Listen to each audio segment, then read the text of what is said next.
I'm having a terrific trip at the lodge in Austin, Texas. There's no atmosphere in poker quite like it. I come into today relieved because I've won 4 days in a row at the property, including on stream twice and during the meetup game. I've been hitting hands like here when I river quad fours and managed to get a significant pot pushed towards us in a 1-3 game, which is what I'm playing at the moment, while a larger 25, 50, 100 game is taking place in the stream room.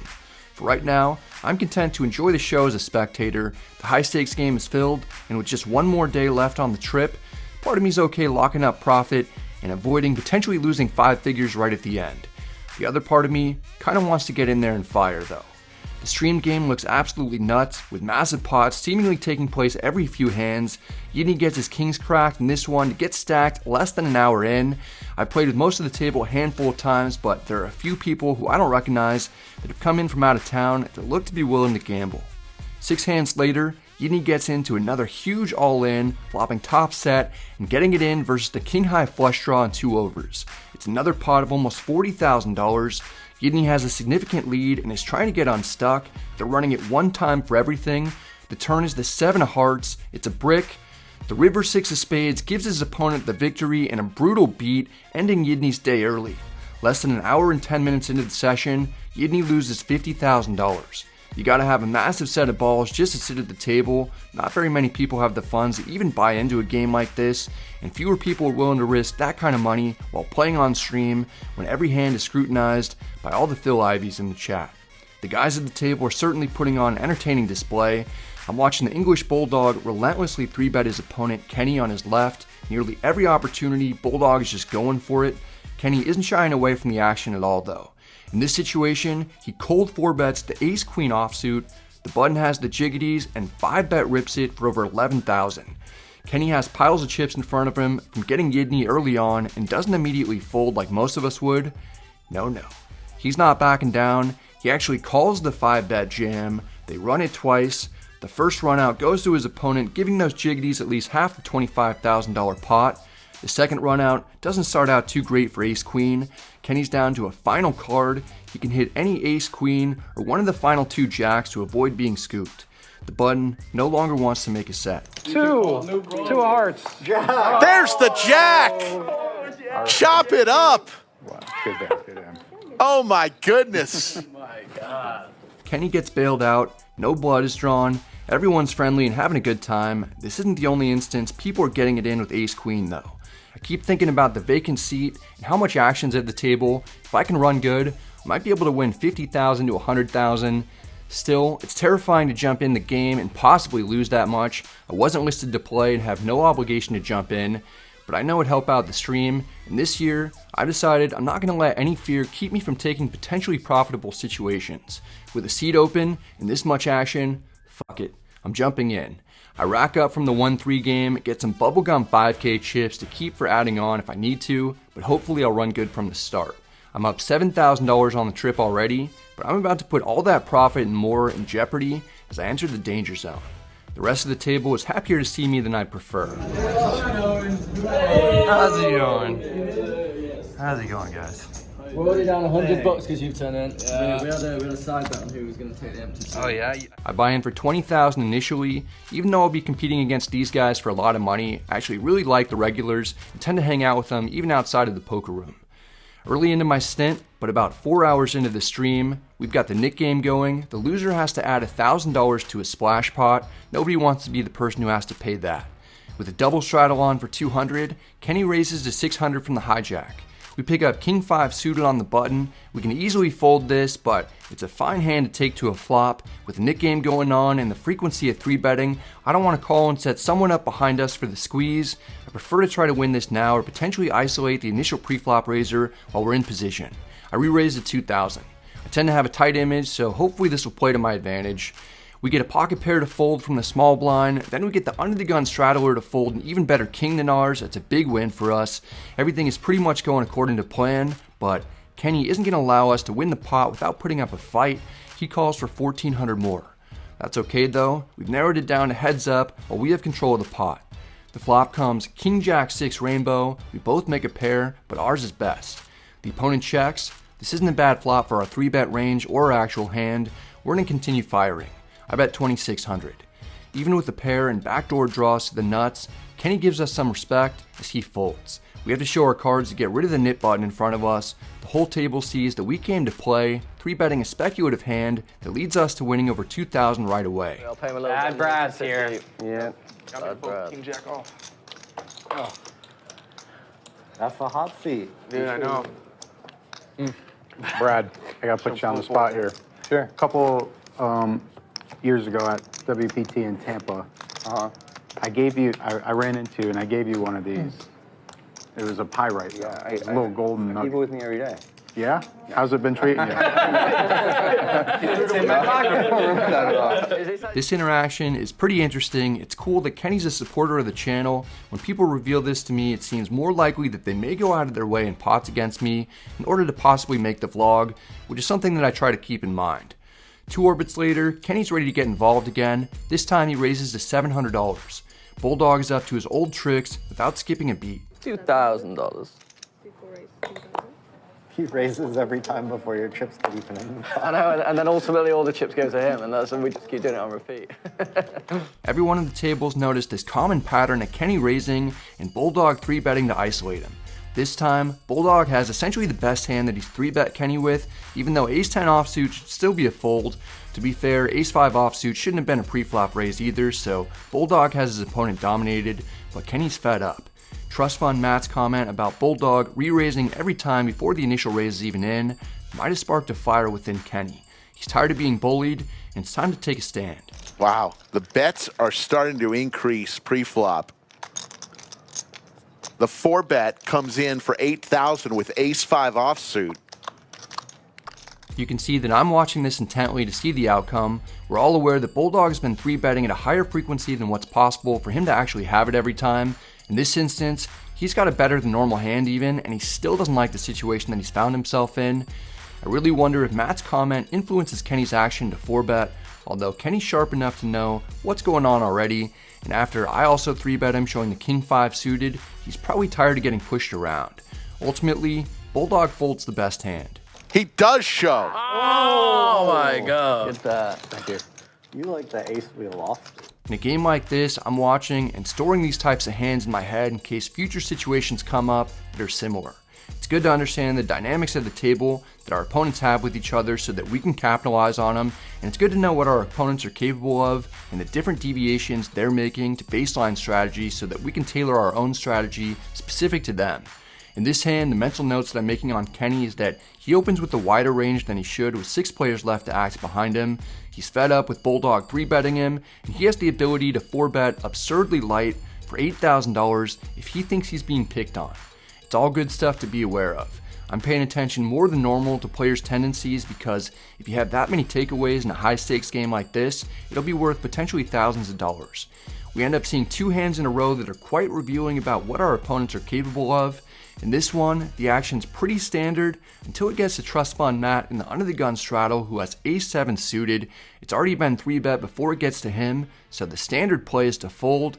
Instead, Matt cold 4-bets to 6,500.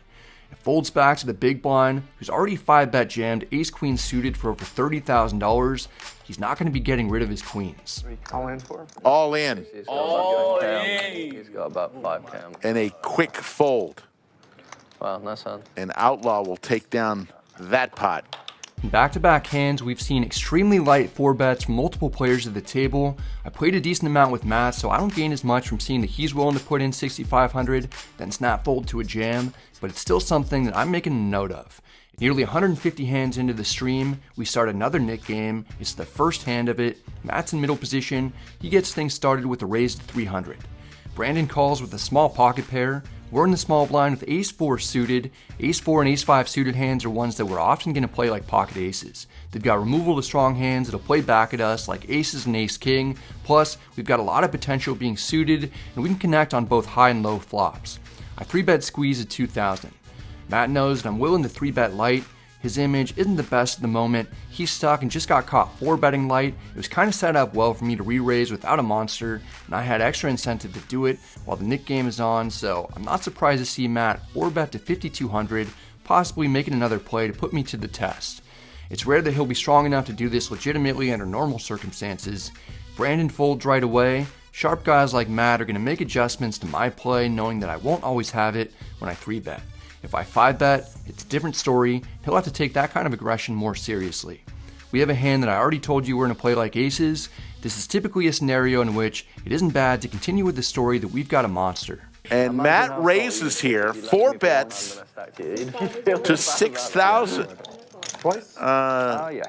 Jacks or ace king for the Brad goes all in.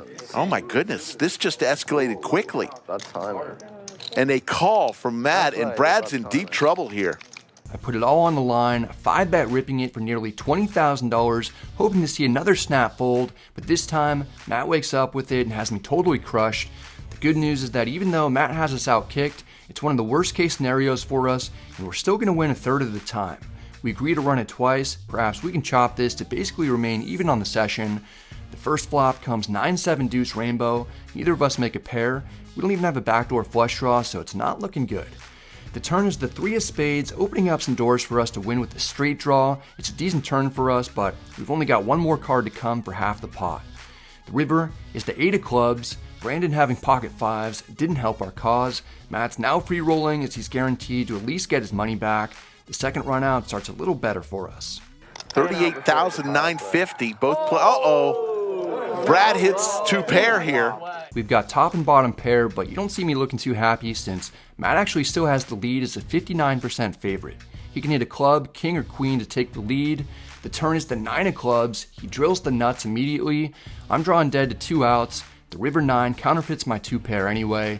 Matt gets there on us twice to scoop the pot of almost $40,000. My fear of losing everything that I've won up to this point on the trip, and substantially more, comes to fruition as I run into the top of the opponent's range and get stacked. I'm playing completely on my own today, so it's all my money that I'm stuck. It hurts, and obviously, I can't help but feel like an idiot when I run into it and a risky play doesn't work out. Having friends and family watching and seeing me lose adds to the stress of it all. Knowing that I'm going to eventually have to share it with everyone on YouTube isn't too fun either. Even though Kenny has a front row seat to see it all in real time, hopefully he'll still watch the vlog so that I can get an extra view and recuperate a fraction of a penny. Just like Matt's A7 suited cold 4-bet move partially leads to him making a lot more money against me here, I'm hoping my opponents will see that I'm clearly capable of making plays light, and the advertising will hopefully lead to me getting more action when I actually have a real hand. I add on and stay in the game. A few hands later, we're dealt 9-7 suited in middle position. I raised to 500. We have our knit button in front of us. Despite failing an attempt at one of the least nitty plays of the stream, it doesn't seem right.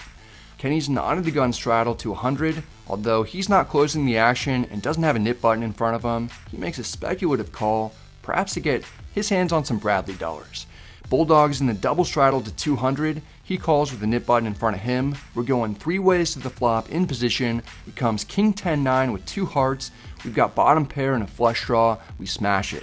It checks to us. We can have a straight, all the sets, or even some other strong combos like the one that we've got. There's no real possibility of us being too dominated unless one of our opponents has queen jack of hearts. I bet 1100, roughly 2/3 pot. Kenny folds quickly. Bulldog has us beat with middle pair, but it's tough for him to be confident in it, and the board is likely only going to get worse for him. He avoids having to make difficult decisions later on as he reasonably folds after I bet into multiple opponents. We get the win to get rid of our knit button. Just taking down a pot after losing a massive all-in right before helps get my mind back to where it needs to be in order to compete in a high-stress environment for lots of money. It's not that difficult to come back from a 5-figure deficit when we're playing 25, 50, 100, 200, as long as I don't do anything too detrimental to myself. Often, it's easy to become your own worst enemy when you're in the midst of a substantial losing session. Another key hand develops between opponents at the table, with Kenny 4-betting pocket kings pre-flop. T1000 is willing to get in the mix with his pocket 9s as he makes the call. The flop comes ace-ace-jack rainbow, and neither opponent likes it. They both check. The turn is another jack, which doesn't help either player out. T1000 gets counterfeited though. I'm sure that he suspects he isn't good anyway. Both players check once more. T1000 knows that he can't win unless he bluffs. He goes for it, overbetting 25,000 into a pot of about 19,000. Just hoping that Kenny didn't slow play quads or ace-king. As played, it looks a lot like Kenny has exactly pocket kings or pocket queens. Kenny thinks about it for a long time. If he can find the hero call, he'll win the largest pot of the night by far. It's a tough spot, the bet is polarizing, and Kenny knows it. The 10s or ace queen? I'm gonna give you credit for this. I've been wrong against you all week. Lays it down. T1000 will not show. Sick bet by T1000. Was it 25K? That was orange? Yes.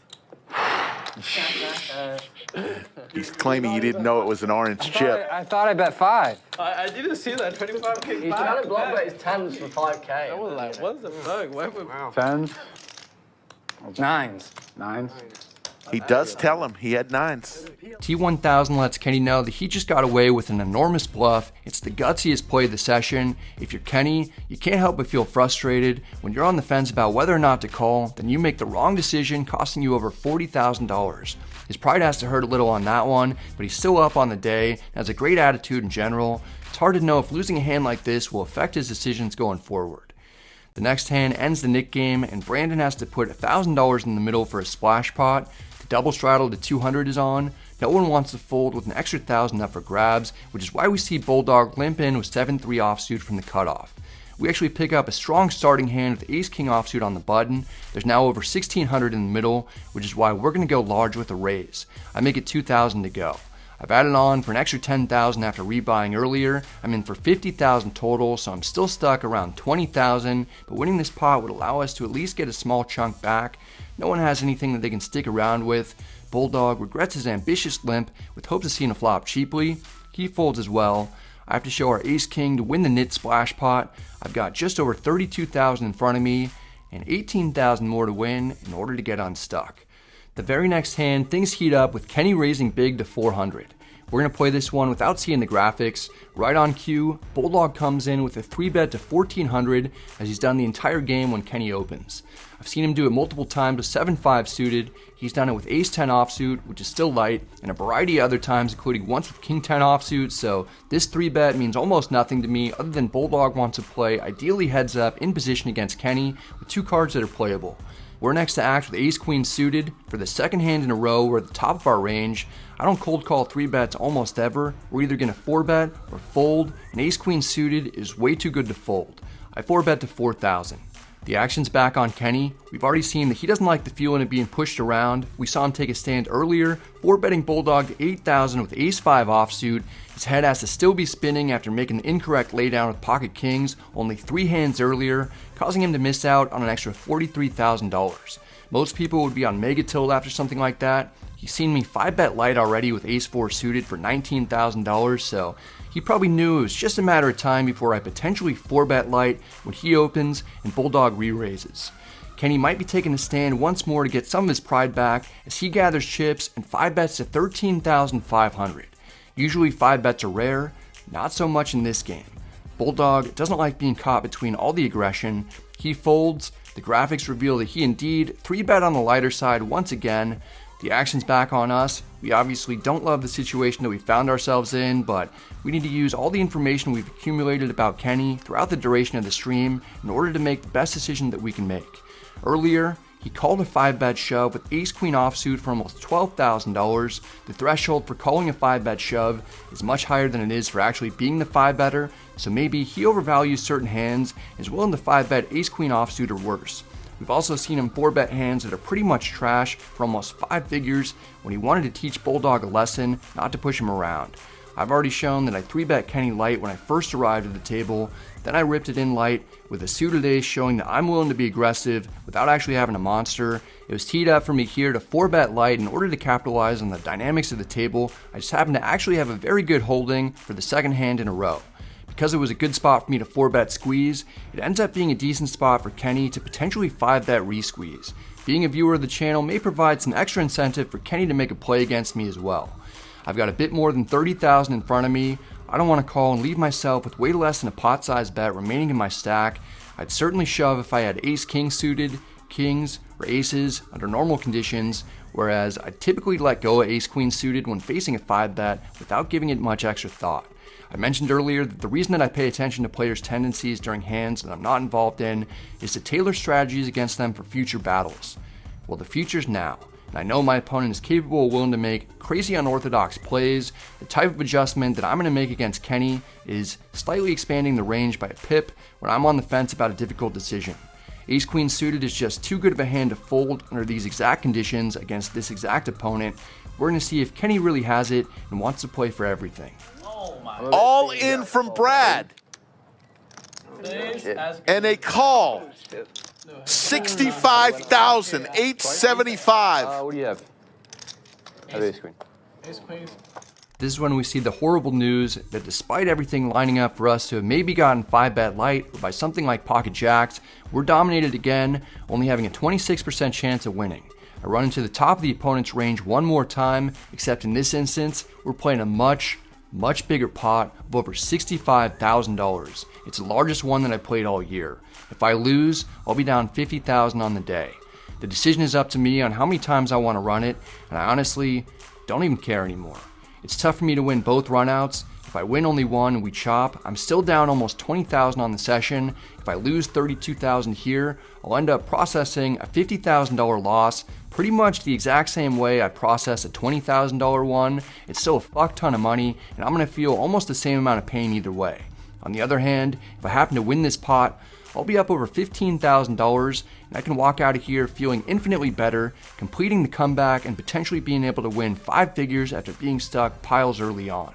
I've lost 2 runouts against Ace-King today already. I can't lose them all, and the emotional EV of only seeing one flop, turn, and river is way higher than the alternative, so despite seeing that I'm not in good shape, I'm in the mood to let it ride. Yeah.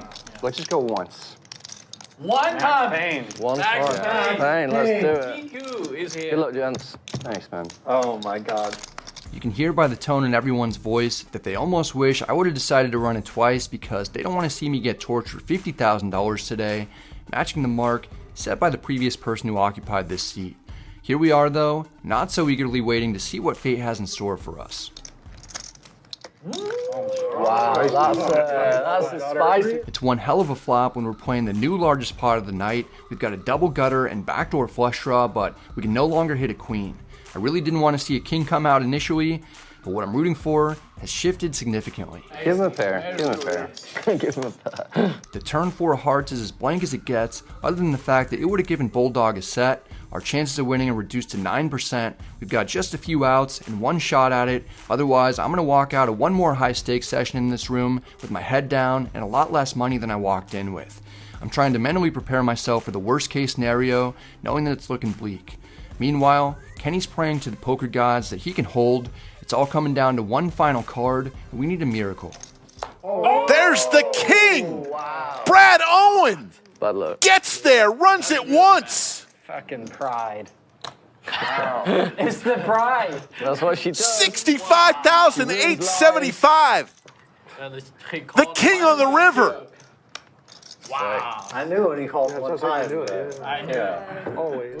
We win by far the biggest pot that I played all year. This isn't how I wanted to win. I always prefer to get it in with the best of it, but I'll absolutely take this win when things haven't been going well for me compared to previous years. I've been on the wrong side of a lot of coolers and massive pots over the last few months, just not being able to hold, so winning this one restores my will to keep carrying on through the tough days, weeks, and months. It's difficult for my mind to even process the emotional swing I just went through after feeling hopeless on the turn and then getting a count of our chips in order to have over $30,000 sent our direction. To Kenny's credit, he takes the beat with as much class as possible. He got it in great and was ultimately unlucky, but incredibly, he's still up on the day even though he's lost over $100,000 worth of pots in a matter of minutes. Brad flopped the double gutter and got there on the river, and all of a sudden, look at the cumulative winnings. Now Brad Owen up 15,000, Outlaw up 14.5, EFAN 13.5, T1000 8,000. Matt and Kenny both winning. Kenny was up heaps. Just 3 people in the red. Brandon down 3,400, Bulldog 7,000, and Yidney through the party today down 50,000. Wow. In a session full of gigantic pots, we luckbox our way into winning the largest of them all. The stream isn't over though. Now we have the tough task of trying to think straight while we hopefully expand our profit as play becomes even more unhinged with quadruple straddles to 800 on. we're playing 25, 50, 100, 200, 400, 800 with a $50 big blind ante tacked on just for fun. It folds to us in the big blind with pocket sevens, which is kind of a weird situation because we've got half the table acting behind us and we're going to be playing post flop out of position, but we're obviously not going to be folding a medium pocket pair. I raised to 3,000. This is in a spot where we really want to get 3-bet and play potentially a $130,000 pot, but T1000 is thinking long and hard about getting wild. I'm not upset when he chooses to fold. The action gets to the quadruple straddle where Matt, who understands after winning the biggest pot of the night, I probably don't want to put everything at risk again. How much are you I playing? don't remember. We get the raise through. It may not seem all that interesting, but we end up winning over 1,500 without seeing a flop. It's a positive result that adds chips to our stack. Next, Brandon limps in from under the gun +1 for 100. 9-7 of hearts worked for us earlier today. I raised to 400 here in order to isolate the limper. Matt calls for 300 more from the straddle. Brandon calls as well. We're going 3 ways to the flop. It comes 10-8-4 rainbow. We've got an open ender and backdoor flush draw. Checks to us. When we're playing multi-way, I'm not as eager to semi-bluff, especially when the board contains a lot of middling cards that could have connected with our opponents. I check back to see a free turn. The 9 of clubs comes out, giving us second pair. Under the gun checks. The limper likes that it checked through on the previous street. He attempts to steal it with a bet of 600. I haven't seen him bluff much, and he's betting into 2 opponents. I'm not sure if our 9 is good, but we have some other cards that can help us out, although we could already be drawing dead. I call anyway. Matt folds quickly. It's down to heads up. The river is the 3 of hearts. We brick our draw. A pair of 9s might still be good occasionally. The opponent doesn't stop firing. He double barrels for 1,200. I beat some missed straight draws like King Jack and missed flush draws, but I beat nothing that the opponent is betting for value. When that's the case, calling isn't appealing, particularly against people with high credibility. I fold. Brandon shows that he bluffed me with king high. He deserves the win for showing heart. In this game, it's not too large of a pot that goes the other way. During the last orbit, Trust Fund Matt wins a pile of chips from someone else at the table to become the biggest winner of the night. We get a fortunate run out in the ace-queen hand to have the second biggest win of over $16,000. I have slightly mixed feelings about the result. It would have been better to win by outplaying everyone, but it's also nice to occasionally be on the right side of luck, especially in this room.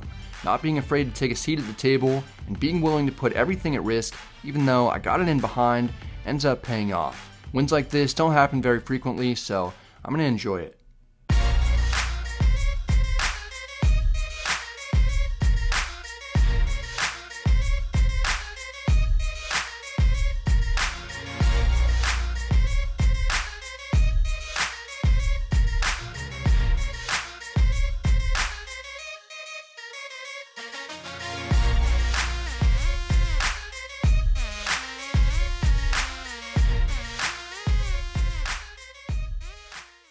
Thanks a lot for watching, guys. I hope you enjoyed it. If you did, I'd appreciate it if you hit the like and subscribe buttons. It helps out the channel a ton. If you have any questions or comments, feel free to let me know in the comment section. I'm happy to get back to you. I'm in Jacksonville, Florida right now. I just finished up at Best Bet. I'm heading to the Seminole Hard Rock in Hollywood, Florida for the WPT Championship event next. So I'm excited for that. It's one of my absolute favorite properties to check out. And then from there, I'm going to the WPT World Championship in Las Vegas at the Wynn, my favorite festival of the entire year by far. I've had some really fun runs in the past there. And we have the $5 million free roll this December. If you sign up to ClubWPTGold.com using promo BRAD, that'll make you eligible for the $2,500 Golden Passport giveaway. I still have 20 of those to give away, so be sure to sign up and hopefully your name gets randomly drawn. Here are the winners for this week. Congratulations to you guys. I'll see you in Las Vegas. And then also, if you sign up using promo BRAD, you'll be eligible to potentially be drawn for getting 10% of each cash game session win that I have, and I've had a good several weeks. I've actually won 13 cash game sessions in a row, which might be the highest ever. So the win that you just saw in Austin, that kind of has sparked a very good streak for me over the last like 8 weeks or so. Anyway, here are this week's 10% winners. Congratulations to you guys. I hope you guys are all doing well. Hopefully I'll see you either out here in Florida or in Las Vegas coming up. And stay safe. I'll see you next time.